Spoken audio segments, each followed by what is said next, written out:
No existe un destierro en el Polo Sur o en la cumbre del Mont Blanc que nos aleje tanto de los demás como una prolongada permanencia en el seno de un vicio interior, vicio al que ahora prestaba el varón de la bondadosa figura de un simple defecto muy extendido, más bien simpático y casi divertido, como la pereza, la distracción o la glotonería. Muy buenas, un gusto estar con todos ustedes aquí en El Cinematógrafo, el cine en la tele. Efectivamente, estamos en los estudios Close to the Edge, donde hacemos hace ya más de 3 años el programa, aunque hay que decir la verdad, muchas veces no estamos acá, es cuando viajamos a festivales, cuando nos encontramos con los protagonistas del cine, directores, directoras, actores, actrices. Siempre vamos hacia ellos. A veces lo hacemos acá, a veces vamos hacia otros lugares. De hecho, la semana que viene ya vamos a tener un primer programa desde la Cinemateca de Montevideo, una de las instituciones más gloriosas que tiene el Cono Sur, ¿no? Es decir, en Chile hay cinemateca, ustedes saben, en Argentina no hay cinemateca. Montevideo tiene una cinemateca ejemplar, así que vamos a visitarle, vamos a ver qué podemos traer de ahí.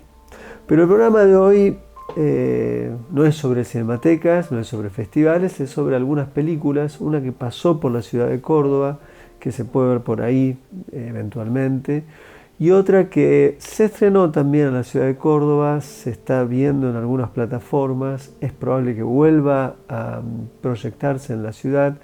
Es decir, que nos permite volver a pensar sobre una película que hay algunas cosas para decir. Era una de las candidatas al Oscar a Mejor Película Extranjera. Me refiero a la película Close de Lucas Dont. La otra película que no nombré se llama El Tiempo Perdido y es una aproximación a la obra de Marcel Proust. Dos películas muy distintas, sin duda alguna, pero dos películas que me parecía que era importante prestarle atención en el cinematógrafo. Y no solamente vamos a hablar de eso, también vamos a hablar de la relación de la ficción con la no ficción. O dicho de otro modo, cuando las películas de ficción trafican, entre comillas, un elemento de no ficción y lo documental está allí, latente, resplandeciente, en un registro de ficción. Así comienza el cinematógrafo.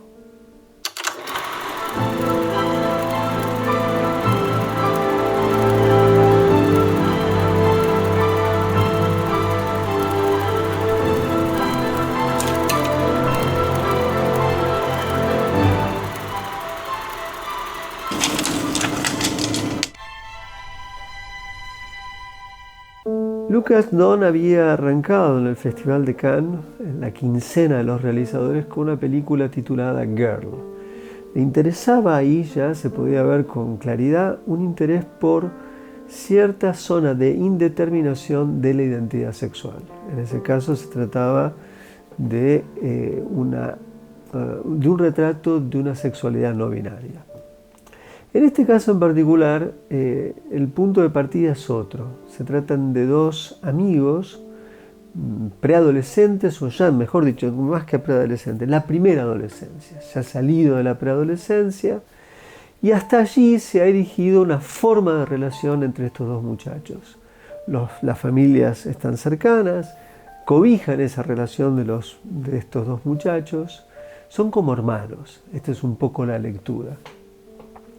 Pero claro, cuando se llega a los 13, 14 años, la cercanía afectiva que se puede tener entre amigos o amigas o amigues puede tener un plus, y ese plus puede estar relacionado con la sexualidad, con la seducción o con una zona no del todo entrevista que conlleva a una forma particular de vínculo entre esos dos muchachos. La película trabaja sobre esa indeterminación y no solamente en función de lo que ellos viven como algo absolutamente natural el tocarse, el abrazarse, dormir en la misma cama o dormir una cama al lado de la otra, estar cerca, expresarse cariño, sin por eso, en ninguno de los dos casos, sentir la cercanía o el deseo de traspasar de esa regular forma de prodigarse afecto a una dimensión sexual. Al menos no está. Aparece justamente cuando en esa desinhibición cotidiana que tienen como amigos, ya en una escuela, los compañeros de escuela observan esa cercanía, ya no como una cercanía ligada a un concepto de amistad, sino un concepto de noviazgo o a un concepto de atracción sexual. Así empieza la película, en un primer momento lo que vemos es eso, hasta que algo sucede, que no viene al caso contar, pero algo que va a cambiar radicalmente la vida de uno de los chicos, y en realidad de los dos chicos, lo que sucede entre las familias y la institución escolar. Es decir, que a partir de un acto inesperado, una desgracia, no solamente cambia lo que sucede con los chicos, sino lo que sucede con la familia, institución familiar y la institución educativa. Esas son las coordenadas de la película. El tema de fondo es qué hacer frente a estas cosas, cómo leer ciertos actos como actos que quizás uno puede adjudicarle a algo que ha hecho o que ha dejado de hacer, le puede adjudicar una relación de consecuencia, es decir, algo que yo hice o no hice tuvo un efecto en la vida de otro y ese efecto ha sido drástico, determinante y decisivo. Entonces, sobre lo que sucede en aquellos que pueden sentirse eventualmente culpables o no, es lo que a la película le interesa ver. Por un lado, hay una situación de duelo. Por el otro, hay una situación de sentirse culpable frente a otros, frente a no solamente a quien se ama o se quiere, sino a aquellos que también ama a aquel que se quiere. Y este es el universo que la película juega. Es una película que juega con la elipsis, o sea, hay cosas que se presuponen y no se dicen, en ese sentido es un trabajo minucioso de la elipsis, es decir, hay una forma cuidadosa de suministrar la información necesaria sin decirlo todo. Hay también una situación de poner atención en las sugerencias, es decir, no solamente está la elipsis, sino está la sugerencia como una forma de justamente contrarrestar la elipsis, sin decirlo todo. Por ejemplo, hay una escena que es buenísima. Están los dos amigos, ya se está dando esta situación tan compleja en la amistad, y un sendero que ellos suelen ir siempre juntos en bicicleta, hay un momento en el que ambos van por ese sendero y algo que nunca se ha visto hasta ese momento, como figuración, como elección visual que tiene el film, en ese momento se ven cómo las bicicletas cambian o en todo caso se toman caminos divergentes. En ese momento se está anunciando, sin decirlo, una ruptura. Y de ese tipo de decisiones la película hace de su mundo. Luego está cómo filmar lo que va sucediéndole, en este caso a un chico de 13, 14 años, frente a una situación inesperada. Lo que pasa con los padres, lo que pasa con el padre del otro chico, con la familia del otro chico, sobre todo con la madre. Aquí la película está en un diálogo franco, no lo oculta, más bien es una reiteración de un esquema muy parecido en términos afectivos y dramáticos y de puesta en escena a lo que sucedía en una película extraordinaria. Esa sí es extraordinaria. Esta está bien por momentos, quizás hay una propensión a todo lo bueno que tienen las elipsis, a determinar parte del mundo sentimental y emocional de lo que vemos a través de excesos musicales, quizás un preciosismo desde el punto de vista de las imágenes, hay una gran hermosura en la forma de retratar una zona donde evidentemente no es una zona de ciudadana fuerte, es una zona lejana un poco a la ciudad, pero la vida cotidiana. Me refiero a la película que es el contraste, es El hijo de los Dardenne. Luc Dardenne es un cineasta también belga, tiene 31 años, es decir, que ahí hay un reconocimiento entre, o mejor dicho, la inscripción en una tradición, la tradición del cine de los Dardenne, un cine más ligado a lo social, más dramático, en un momento mucho más seco. Quizás en la actualidad los propios Dardenne son una suerte de copia de los Dardenne, por lo menos un remedio de los propios hermanos. Esta película no es un remedio, es reconocer una tradición, tomarla prestada e intentar hacer algo distinto. Pero efectivamente el final, lo que sucede entre la madre de uno de los chicos y el otro chico, remite directamente a lo que sucedía con el carpintero de la película del hijo y aquel que era su aprendiz, que en la película se revela en el hijo que había sido quien había sin querer asesinado a su hijo. Entonces, esta situación se vuelve a dar exactamente igual en un bosque, en una situación de gran tensión y una resolución muy parecida en términos de probable culpabilidad, imaginaria o no, situaciones de resentimiento o no. Todo eso está allí manejado en ese sentido y en esa escena de un modo magistral. Es una película atendible, con algunas concesiones que me parecen, a mí al menos, un poco innecesarias, pero es una película muy atendible, con un trabajo notable de algunos de sus intérpretes, sobre todo del intérprete principal y también de quien hace de madre de uno de los chicos, que es nada más y nada menos que la misma actriz que hizo en su momento de Rosetta, que es la obra maestra sin duda de los hermanos Dardenne. La película se llama Close. Luc Dardenne es el director y se puede volver a ver quizás en la ciudad pronto y en algunos lugares.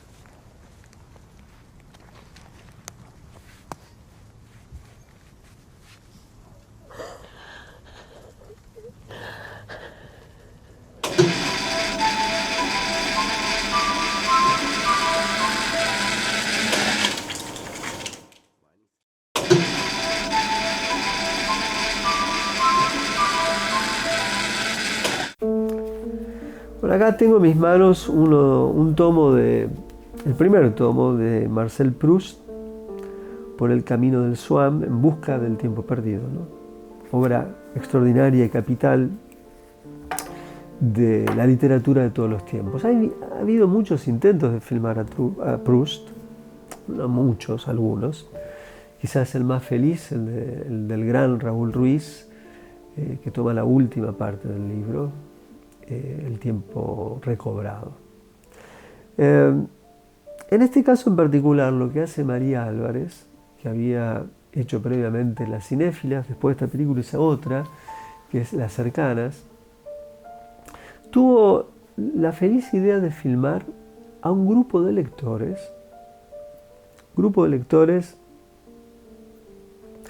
de gente mayor. Habrá alguno que no, pero la mayor parte de los lectores son entre 60, 70, incluso quizás hay gente de 80 años. Se dedican a leer a Proust hace 17 años. Y no se dedican en realidad a leer a Proust, se dedican a leer En búsqueda del tiempo perdido de Proust hace 17 años. De hecho, terminan el libro y vuelven a empezar. ¿Se puede hacer algo así? Pues sí.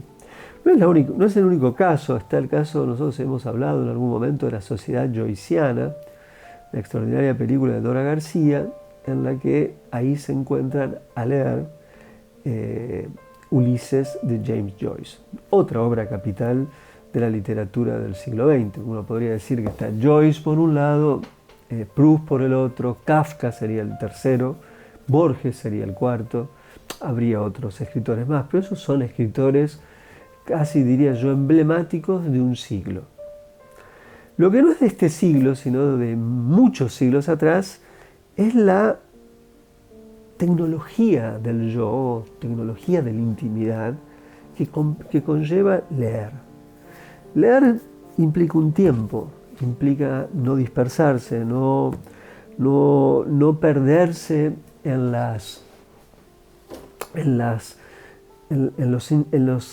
los estímulos múltiples que nos rodean, los teléfonos, los celulares, los televisores, las pantallas, los iPads, etc. Es decir, ese constante ser llamados a una tarea que no es la que estamos haciendo. La lectura necesita concentración, aislamiento, concentración y una gran atención. Hay detrás de eso un secreto, que algo sucede con nuestra forma de leer, nuestra forma de pensar, nuestra propia sensibilidad. Hay un trabajo misterioso entre los ojos, la letra, el tiempo y el espíritu. Bueno, a veces la lectura es individual, casi siempre lo es, pero también puede ser grupal. Los famosos grupos de estudio, hoy no tan de moda, pero que en algún momento lo fueron. Bueno, eso es lo que la película hace. Álvarez se concentra en esos lectores que no son intelectuales. Eso es algo extraordinario de la película. Una película sobre Proust en la que sus lectores no son intelectuales. Son hombres y mujeres viejos que tienen, eso sí, el entendimiento físico, ontológico del paso del tiempo. Y están leyendo una obra capital sobre la relación de la memoria con el tiempo. En un momento uno de los protagonistas dice, este no es un libro estrictamente en el que Proust habla de su pasado y lo reconstruye. Más bien puede tomar cosas de su propia vida, o no, ficción y no ficción, pero lo que le interesa en verdad no es otra cosa que fenómenos de memoria. Eso es lo que dice en un momento uno de los personajes, que no es un académico, eso es típico de alguien que puede haber pasado por la academia o un especialista. No, es un hombre común que entiende, llega a aprender la relación que existe entre el libro y su propia experiencia de vida. Es extraordinario ver eso, porque no es un grupo de lectores, no son hermeneutas, no son analistas, son lectores apasionados de una obra que no es una obra exterior a la experiencia que tienen. Por eso empleaba recién la idea de la lectura es la invención de una tecnología del yo. Es una forma increíble que exista, que persista con nosotros. Bueno, todo eso la película lo hace. Y hay un gran contracampo, porque la película es muy sencilla. Filma un evento intelectual de primer orden con la misma sencillez con la que los lectores se aproximan a la obra. Por lo tanto, no hace firuletes la cámara. Sí hay cada tanto unos contracampos muy precisos del lugar en donde están leyendo estos lectores, que es un bar de la ciudad de Buenos Aires, Café Tribunales. Y eso es todo lo que la película ofrece. Poco y mucho. Porque verdaderamente es una película que transmite la vitalidad de las letras vivas que están en los libros, que cuando uno, como decía Whitman, cuando uno toca un libro, toca un hombre. La película se llama El hombre, El tiempo perdido. Es una película de María Álvarez y se puede quizás ver por allí. Pasó por la ciudad de Córdoba recientemente y me parecía que era importante decir algo al respecto.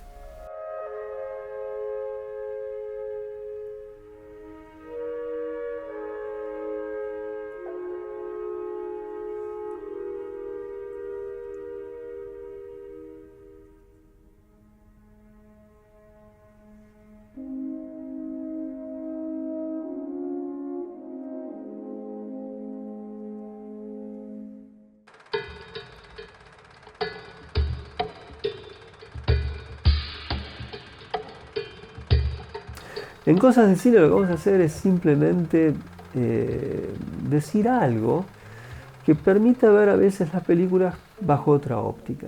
El día de hoy, al menos la idea, es pensar la idea de Ruiz, lo hemos dicho varias veces, la idea de lo clandestino en una película. Es decir, cómo una película que cuenta algo, al mismo tiempo que cuenta algo, puede estar mostrando algo al mismo tiempo, que no tenga nada que ver con la película, o sí. Hay una idea también de Godard, que en toda ficción hay una dimensión documental. Entonces lo que se me ocurrió es tomar 3 casos distintos. La película cordobesa sobre las nubes, una película del 61 de Godard, Una mujer es una mujer, y por último un film de Kutsev del 67, si no mal recuerdo, que es La lluvia en julio. Cómo en esas películas hay instantes de no ficción en la ficción, ¿no? Cómo se aprovecha condensar una época, dejar un rastro de la época en una ficción. Vamos a ver caso por caso. Empezamos con Sobre las nubes.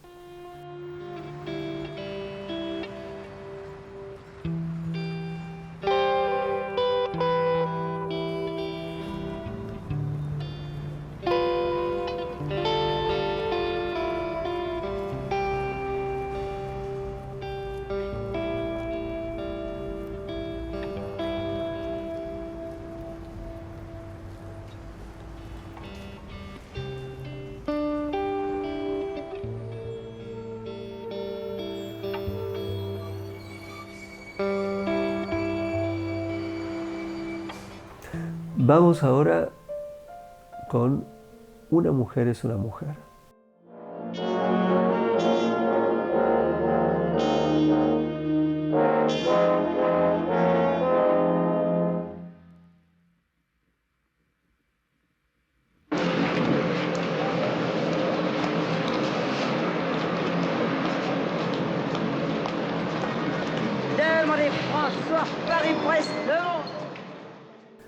Vamos ahora con La lluvia en julio.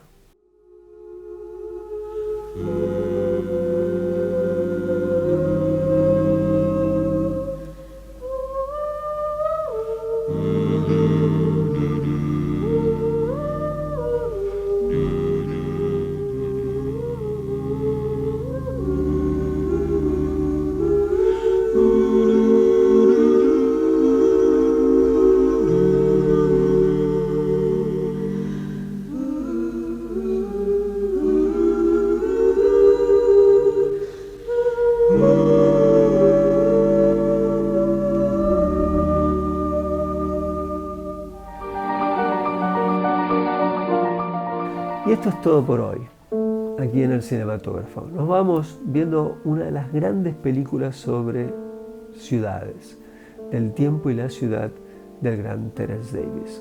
Con esta película, con un fragmento nos vamos y nos reencontramos la semana que viene, aquí en el Cinematógrafo, el cine en la tele.